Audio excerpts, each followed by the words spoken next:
उनके सुन लें सर जानना चाहिए इस इवेंट के बारे में कितना एक्साइटेड है आप इसको अटेंड करके? आई बहुत खुश हैं क्योंकि इंडियन मर्चेंट्स चैम्बर की जो लेडीज़ विंग है जो शालिनी पीरामल जी हेड करती हैं और ताओ आर्ट गैलरी जो कल्पना जी हेड करती हैं, इन दोनों ने एक खूबसूरत इतना बढ़िया एक एग्जीबिशन रखा जहाँ पे बदलते शहरों के चेहरे हमारे आर्टिस्ट ने पेंट करके दिखाए हैं और लोग इसका बहुत एक लुत्फ़ उठा रहे हैं, एंजॉय कर रहे हैं आर्ट को। और साथ में एक गुड कॉज भी है, तो जहाँ गुड कॉज रहता है वहाँ पे मेरा दिल थोड़ा सा और नर्म हो जाता है। तो उन्होंने कहा कि आपको आना है और हम सपोर्ट करना चाहते हैं एक अच्छे कॉज को।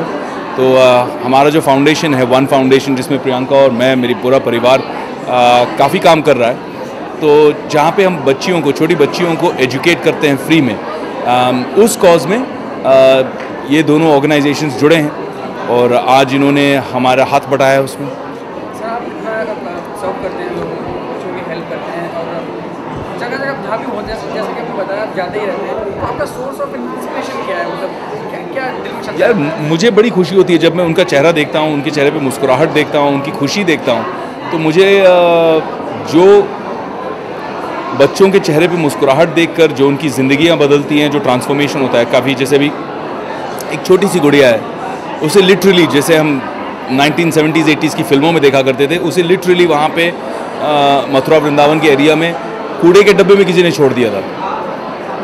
और उस गुड़िया को, क्योंकि अभी भी हमारे देश में थोड़ी सी भ्रूण हत्या तो है ही, बट उसके बावजूद जो बच्चियाँ पैदा हो जाती हैं, बेटी होने पर बहुत प्रेशर है अभी भी। लायबिलिटी मानते हैं लोग, बेटे को एसेट मानते हैं, सोचते हैं कि भाई सर पर बोझ आ गया, कर्ज आ गया। ये जो मानसिकता है इसे बदलना बहुत ज़रूरी है। तो जब हम ऐसी बच्चियों को रेस्क्यू करते हैं, लेके आते हैं, उन्हें प्यार देते हैं और वो खुद सक्षम बन जाती हैं, उनके सशक्तिकरण करने के बाद जो एक खुशी मिलती है, जो एक उनको एम्पावर्ड देखने के बाद खुशी मिलती है, मुझे लगता है ये जो लड़कियां हैं, ये हम एक फ़ौज तैयार कर रहे हैं, एक आर्मी तैयार कर रहे हैं। और ये लड़कियां जो है पूरे देश को ही नहीं, पूरे विश्व को बदलेंगी, क्योंकि इन्हें पता है ये कहाँ से आई हैं और इन्हें पता है कि इनको इस समाज को बदलना ही पड़ेगा। तो ये मेरी एक कोशिश है। अब धीरे धीरे करके 3000 बच्चियाँ हो गई हैं और कुछ बच्चियाँ अब कॉलेज भी जा रही हैं, कुछ बच्चियाँ ITI वगैरह पढ़ रही हैं। सारी बच्चियाँ जो हैं सक्षम हो रही हैं, वो बहुत ज़रूरी था हमारे लिए। सर जानना चाहेंगे जो आपने जिस कार्य का बीड़ा उठाया ये कहाँ तक जाएगा और इसकी मंजिल? जब हमने शुरू किया था तो हमें पता भी नहीं था क्या करेंगे। 30-35 बच्चे थे, 40 बच्चियाँ थी और धीरे धीरे करके लोगों ने हाथ बटाया, एक के बाद दो के बाद 3 स्कूल बन गए, अब चौथा बनने जा रहा है। और जैसे मैंने कहा कि 3000 बच्चियों की ज़िंदगियों पे इम्पैक्ट आया है, तो मुझे लगता है कि एक मंजिल तक आप कदम रखते हैं और आपकी नीयत अगर अच्छी होती है तो ऊपर वाला खुद ही रास्ते बनाने लग जाता है, अपने आप रास्ते खुलने लग जाते हैं, लोग जुड़ने लग जाते हैं, दिल जुड़ने लग जाते हैं कि भाई आप अच्छा काम कर रहे हो, हम आपके साथ में जुड़ना चाहते हैं। और यही हमारी कोशिश है। सर लोगों के अलावा सरकार से कितनी हेल्प की उम्मीद है? अभी तक हमने कभी ली नहीं है, क्योंकि अभी तक थोड़ा सा एक ये था कि भाई सरकारी मदद कैसे होती है, कैसे ली जाए, एक प्रोसीजर होता है लंबा चौड़ा। लेकिन अब हमने जो सरकार का रुख देखा है वो थोड़ा सा पॉजिटिव लग रहा है और उस पॉजिटिविटी को देखकर कहीं ना कहीं कॉन्फिडेंस आ रहा है कि हम शायद सरकार के साथ जुड़ के इसे और हम बढ़ा सकें। उनको सजेशन देने के अलावा आप मुझे ये भी बताते हैं कि ये चीज़ पैदा ही क्यों होती है, इतनी लापरवाही है क्यों कि हमें संभालना पड़ता है? ये सामाजिक इशू है, सरकार का इशू नहीं है। ये हमारे लोगों की मानसिकता बदलना ज़रूरी है। आज भी हम जैसे ऊना डिस्ट्रिक्ट है, परसों उनके कलेक्टर मुझे मिलने आए थे, जैन साहब, और वो यही बता रहे थे कि वहाँ पे भ्रूण हत्या इतनी हो गई है कि हर 1000 मर्दों के लिए सिर्फ अब बची हैं 850-875 औरतें। तो इतना बुरा हाल है। और अब ब्राइड लेने के लिए, यानी कि जब शादी की उम्र होती है तो मर्द जो है हरियाणा के, वो ब्राइड लेने के लिए हिमाचल हरियाणा वो बेल्ट की जो ब्राइड्स लेने के लिए वो बंगाल जाते हैं, दूसरे स्टेट में जाने लग गए हैं, क्योंकि उनको अब ये आपत्ति शुरू हो गई है। तो ये सारी जो इम्बैलेंस है, ये जो एक मानसिकता है कि बेटी है तो बहुत बुरा हुआ, हमारे यहाँ मुझे लगता है, मेरे भगवान ने मुझे एक बेटा दिया है, एक बिटिया दी है। मुझे जिस दिन बेटा हुआ बहुत खुशी हुई, जिस दिन मुझे बिटिया मिली मुझे ऐसा लगा ईश्वर ने वरदान दिया है मुझे।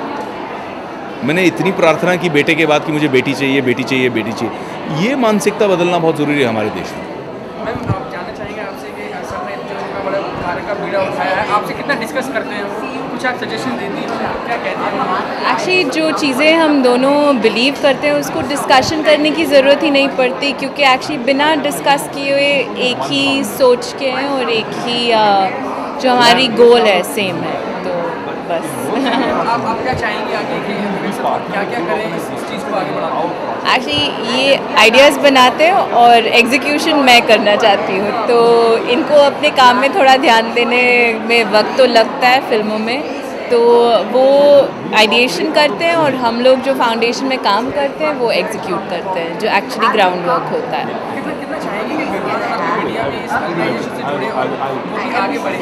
बिल्कुल करेंगे। देखिए, बच्चे ऐसे होते हैं जो आपको पहले से दिखाए उनको वही उनको समझ में आता है, उनकी कैरेक्टर वैसी बिल्ड होती है, तो हमें देखते रहेंगे और सीखते रहेंगे, बस और कुछ करने की ज़रूरत नहीं है। अभी एक इंसिडेंट जो आपको बहुत अभी भी रिमाइंड कराता है कि बहुत बुरी स्थिति रही है मुंबई या किसी भी और शहर की, जो आपको लगता है कि इन चीज़ों में और आगे बढ़ना चाहिए, जैसे सर के और भी बॉलीवुड फ्रेंड्स वो भी आगे बढ़े, वो भी हेल्प करें, कोई भी एक इंसिडेंट जो आप शेयर करना चाहेंगे? आप उस टाइम बहुत दुख हुआ था वो देख के। इससे तो स्पेसिफिक कोई इंसिडेंट नहीं है, क्योंकि इतने सारे ये इनके बैकग्राउंड एक है, मगर मैं तो पॉलिटिकल बैकग्राउंड से आती हूँ, तो जो हमने देखा है जब कैंपेनिंग के वक्त में और गली गली जाके जो स्थितियाँ देखी हुई है वो तो रोने लायक है, बस और कुछ नहीं बोल सकते। बस काम करना है, धीरे धीरे करना है और बदलाव ले आना है।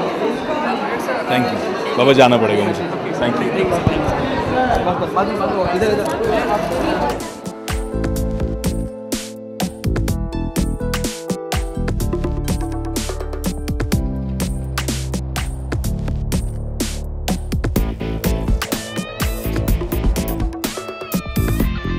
For more news and gossips, don't forget to subscribe to Bollywood Helpline.